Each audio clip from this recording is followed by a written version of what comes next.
We had a lot of fun together, despite whatever political differences we had over the years. We'd sit down at those games and enjoy being there, and enjoy his company. And that's a good person to have in the position that he's in now. And Turner Moran, in the end, that's what worked for him. That is what worked for him, because we are about to witness dramatic shifts in tone out of the presidency that we've ever had, from a megawatt reality television superstar, the #1 rated show for years, to a loquacious but quieter man from Delaware, and his ability really in his life to reach across the aisle and to just be himself as much as he seems to be, I think was his calling card for a lot of voters. They trust that what they're getting is what they see, and what they see is what they want after the reality star. Martha Raddatz, a friend pointed out to me, and I guess it was fitting, that there was a Breeders' Cup race today. The winner of the Breeders' Cup, authentic. Yeah, and I think he is authentic. I'm thinking of what he did on Tuesday. He went to the graveside of his son, Bo, and you have to think he thought a lot about Bo today. Certainly his wife as well, and his young daughter who were killed. But Bo really propelled him to this moment. He said that he thought Bo Biden should be president someday. 5 years, of course, ago, he lost his son, Bo, to brain cancer. I think that's one of the reasons certainly he didn't run in 2016, because he was still grieving. But that grief has brought him to this day. That grief has made him, in part, the man he is today, and the empathy he shows to so many people. And the world is looking at this right now. Je passerai après le travail. Which saw America first policies under President Trump, especially our allies, are looking to this moment. Lindsay pointed out the mayor of London saying it's time to build bridges again. I think our allies are thinking that. Tonight, he's had many congratulatory emails, tweets, and other things to Joe Biden, because they see the world changing under Joe Biden. Martha Raddatz, thanks. Gio Benitez, we're watching the crowd there in Wilmington. You're in the midst of a crowd in Washington that formed immediately after this announcement was made. Oh, absolutely, George. Right away, people were running to this area. This has been the biggest dance party in Washington, D.C., I've got to say. And it's been going on all day long, all the way up several blocks, all the way close to the White House. In fact, we have a camera that's just above those rooftops there. I want to show you what that crowd looks like. Right now, there you see St. John's Church. This is, of course, Black Lives Matter Plaza. And this is where we saw those protests in the summer. We remember that tear gas that was used here. So for a lot of people who are out here, this is very symbolic for them to be doing this here, to be celebrating this here on this night. Gio Benitez, thanks. Rachel Scott, it was the voters of Philadelphia who put Joe Biden over the top. It was the voters of Philadelphia in Pennsylvania, a place that was the birthplace of our democracy, a democracy that, quite frankly, never created a space for someone like Senator Kamala Harris to assume the position of Vice President of the United States. So tonight, for so many, and it's in Pennsylvania, a place that has helped define our nation's history, is once again changing the course of it, George. You know, Lindsay Davis, I thought about this today. You know, we saw that great 8-second video of Kamala Harris today when she was congratulating Joe Biden becoming president of the United States. And because this was such an untraditional campaign, even though she had her moment at the convention, she really didn't get the chance to campaign and introduce herself to the country the way most vice presidential candidates would do. Tonight is the night. I think that tonight people are going to meet her for the first time. I mean, outside of the debates, I think, and her, reputation as being the skilled debater from her time as being Attorney General. Again, during her time in the Senate when she was asking those questions during some of the hearings. So I think that people beyond that still need to kind of get a sense of who she tried to reintroduce herself as during the convention as Mamala, right? And then the softer side, and we kind of got to know her through her sister and her stepdaughter and her niece as well. And so I'm very interested to hear what she has to say tonight. Let's show that video from this afternoon. We did it, Joe. You're gonna be the next president. President of the United States. Byron Pitt, she was speaking to the two of them, but that we is bigger than Joe Biden and Kamala Harris. Oh, George, without question it is. I mean, when I looking at Kamala Harris and listening to her, I can hear Shirley Clinton. She was the first black woman to run for president in this country in 1974. And George, she once said, if they don't give us a seat at the table, bring a folding chair. And so I think of all the women of color who brought their own folding chairs over the years to create this moment for Kamala Harris. Women like Harriet Tubman, women like Fannie Lou Hamer. Fannie Lou Hamer once said, never forget where you came from and always praise the bridges that carried you over. And I'd imagine tonight when Kamala Harris speaks, she will speak of some of the bridges who carried her to this moment. And just looking at these images, this is football season, right? This looks like Friday night in America after your favorite team just won the state championship. And how wonderful for our nation in this divided time to have a night like this where people seem joyous, at least for an evening. Mary Grace, you're right in the middle of it.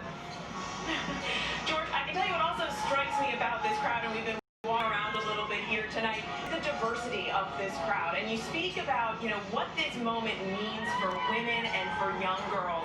And there are a lot of them here tonight. Seeing so many young women, little girls, little black and brown girls wearing their Kamala Harris, Joe Biden t-shirts, waving those American flags. And for the first time tonight, they will be able to look up at that stage and see someone who looks like them.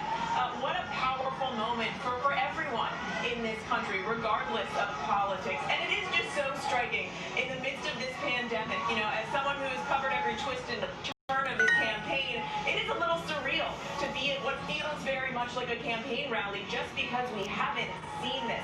Joe Biden has been extremely cautious throughout this entire campaign to only hold relatively small, socially distanced events. They are trying their best to make sure this is socially distanced. You can see, though, the crowd there is starting to fill in a little bit. Everyone, though, in those masks, following the guidelines as much as they can. It is just a moment. It is a moment for Kamala Harris and for Joe Biden to be able to look out and see a throng of supporters in a way that they really haven't been able to see throughout this entire campaign, George. This is a moment, too, for historically black colleges and universities. Kamala Harris, the graduate of Howard University. Faith Abudi is there. Yeah, it's quiet here right now, but the sense of pride on this campus, this HBCU's historically black college right now, is indescribable. This is a university that was established in a time where black people did not have access to education in the civil rights era and the Jim Crow era. Now you have an alumni from this university heading to the second highest office in the land. The group was here earlier on campus. They were gathered here, her sorority sisters. They've helped her campaign along this entire time. They've donated to her campaign, organized efforts to get people to the polling places. And right now, at this university, they released a statement saying that a new dawn has broken on campus and that Kamala Harris has swung the Howard hammer and shattered that glass ceiling that it is now in pieces and can never be put back together. There are a lot of young black kids here, young black men and women on this campus who are proud of what she has achieved. We talked to several of them this evening, and they are proud to watch her walk into the White House, not as a slave, not as a servant, but in the second highest office in this nation. Faith Abudi, thanks very much. I want to bring Pierre Thomas as well. Pierre, you cover the Justice Department, Chief Justice correspondent. There was so much concern among Homeland Security and the FBI in the days leading to this campaign about violence in the streets. At least for tonight, at least right now, that's not what we're seeing. Washington is full of joy tonight. I saw so many honking horns as I came in, George. It was quite remarkable seeing people having joy in the streets, even in the Black Lives Matter Plaza, where there was so much tension. Marie, tu t'es encore cassé le pied?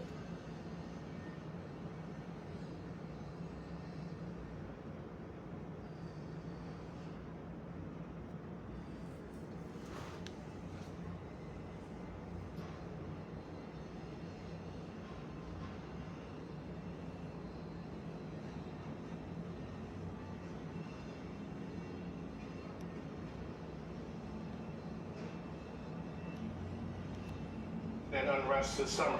And as you look at the joy, we also know that Biden and Harris will face enormous challenges in the days ahead. African Americans will be wanting some accountability. Right now in this country, we've seen that African Americans in some jurisdictions are 5 to 10 times more likely to be arrested, often pulled over at a rate double their white counterparts. So as the joy recedes tonight, there's a lot of work ahead, George. Ms. Simpson, this was a difficult issue for Joe Biden to straddle in the campaign. He grew up in a different time, and his record on criminal justice issues was often a cause of concern in the black community. And he didn't quite get that right until the end. I remember he was doing a town hall with you, and it was for the first time he ever acknowledged that maybe his action in 1994 with the crime bill wasn't the best thing, and that maybe he should have done it differently. And so I hope he gets it right. I think he will. Tu as essayé de l'expliquer aux médecins? With him, I think they're going to get it right. And I was actually reflecting with Terry earlier, the fact that the Obama administration brought folks from Ferguson into the White House and started to build actually the beginnings of this work. And so my hope is that he will pick that up, bring it now unfortunately we have more names to say, we have more activists, we have more parents, because there's been so many murders since Ferguson that we can also bring to the table. And one of the hopeful points that I have about Joe Tu as essayé de l'expliquer aux médecins? I hope they take this early time to bring real people in, to bring them around the table with problem solvers and actually let them be a part of the solution. Ils se sont cassés les jambes sur l'aire de jeu. David, he's saying that the number one problem he has to solve the pandemic. Absolutely, and he's been very consistent on that, even in recent days, and filling the vacuum as America waited for results to the election. He often, when he came out to speak, would talk about the pandemic first and not the momentum that his campaign was feeling inside that he was going to be the president-elect. They talked about how they met with the coronavirus task force.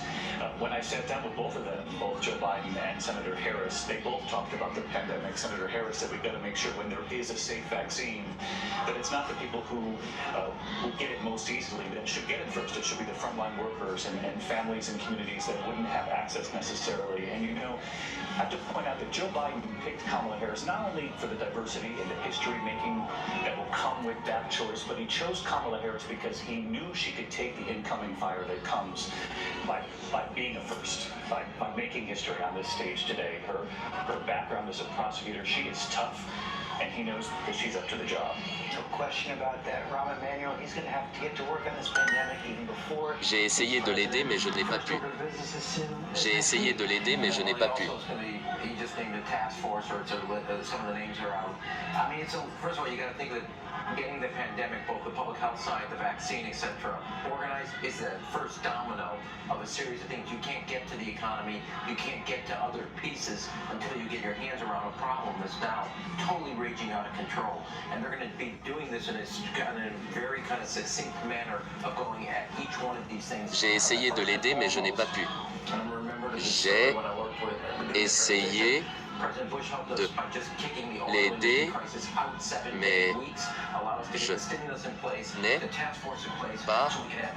pu.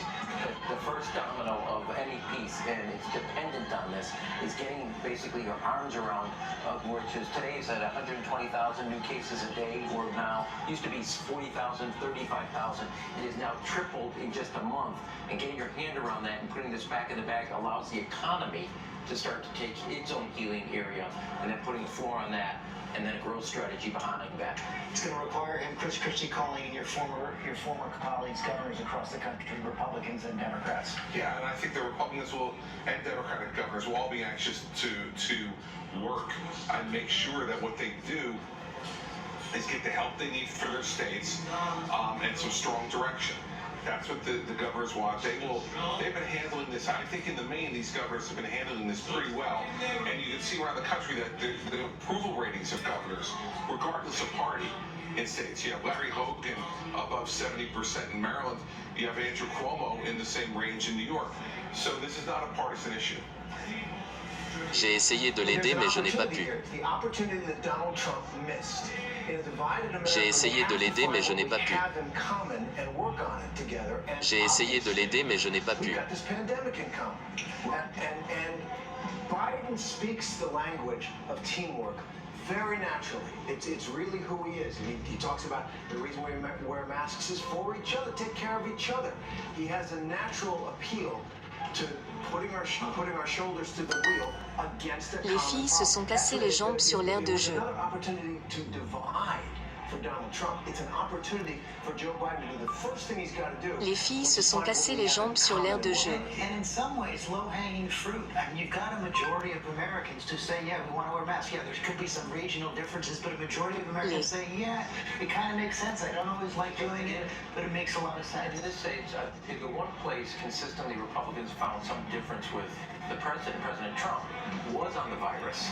So that when you say low-hanging fruit, it is low-hanging fruit, both in the sense simple things you can do, but also a place where they're going to work with the new incoming president. And Sarah Fagan, Chris Christie was talking about the governors. Do you think that there can be a critical mass of Republicans in Washington who are ready to Le son n'est pas assez fort, alors je n'entends rien.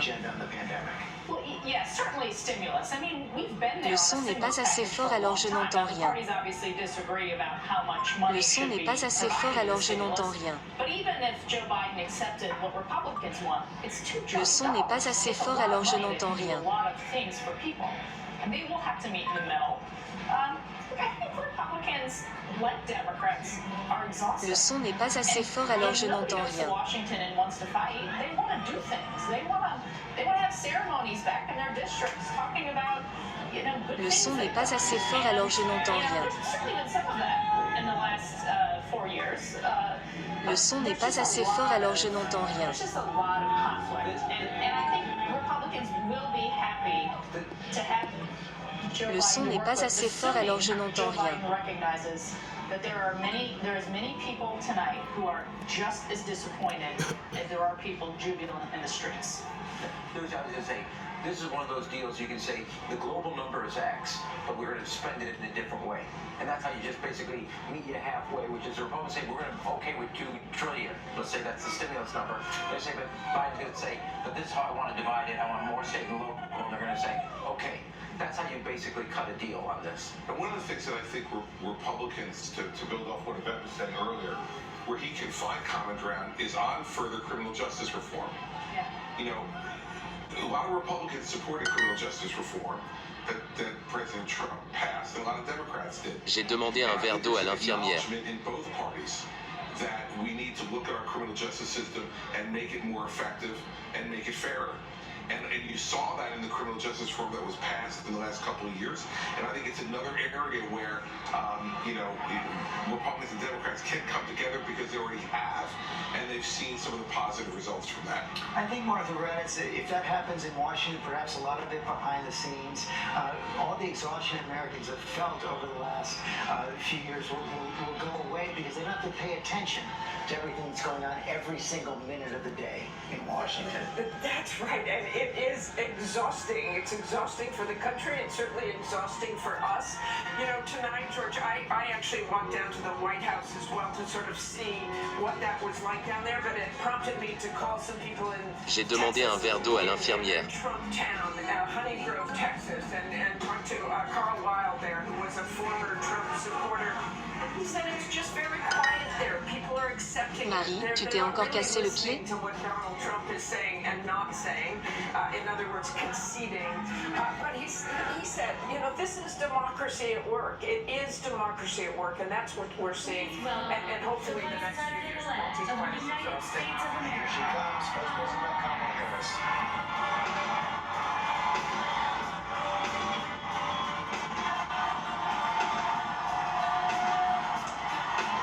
We can imagine that electric smile behind the mask.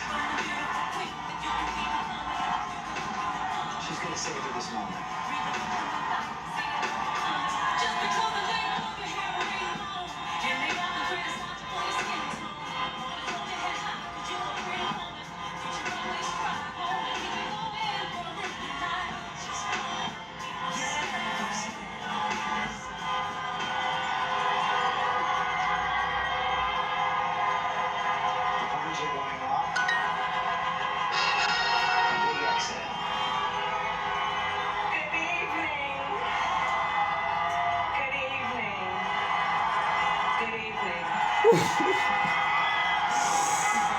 This really Thank you. Thank you.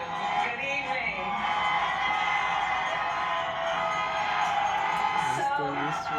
Thank you. Good evening. So, Congressman John Lewis, before his passing, wrote, "Democracy is not a state, it is an act." And what he meant was that America's democracy is not guaranteed. It is only as strong as our willingness to fight for it.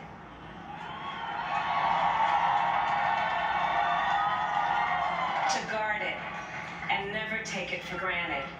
And protecting our democracy takes struggle, it takes sacrifice, but there is joy in it, and there is progress, because we, the people, have the power to build a better future.